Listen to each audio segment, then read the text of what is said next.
Ahoy there, my hearties. I've come below deck to a very special place where all the weird and wonderful things that you see on Swashbuckle are kept. Look at this amazing boombox. And what's this over here? A video camera and the beard cars and a very cool piano and... Oh, this is a very special member of our crew. This is Deckhand David. Ahoy there, my hearty. Ahoy there, Jem. Now, I've heard that you are a slopologist, so you know everything about slime and slop. That's right, Jem. So I am, in fact, the chief slopologist. Oh, and hang on. Oh, what is... Oh, that smell. Is that actual slop from the scarlet squid? This is real slop from the scarlet squid. Oh, that is so yucky. It smells disgusting. Now, I am not a fan of slop at all, but I'd quite like to learn how to make something a bit like slop. Could we do that?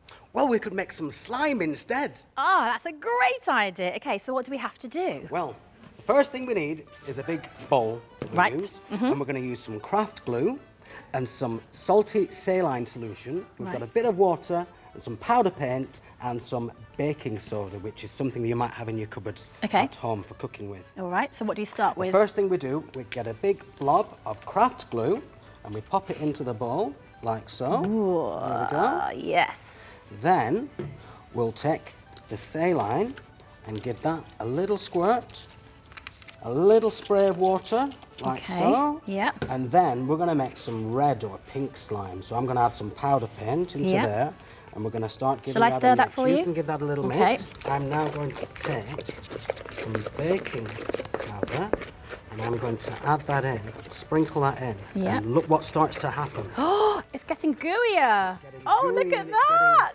Wet. Oh, it and is. slimy. Oh, look at that. Now it's time to get your hands in, because if you watch this, we can now push it round with our hands and scoop it all up. Oh, you can feel there how wet and slimy it is. Oh, it is really cold and gloopy. Look at that slime. Whoa. Looks super slimy, Jem. And if you want to make your own swashbuckle slime at home, remember to ask for some help from a responsible grown-up first. Grab an old bowl and mix all of these ingredients. A blob of craft glue, a little squirt of saline solution, a little spray of water, a teaspoon of your favorite colored powder paint, a dessert spoon of baking powder. Give that a good mix and have a super slimy time.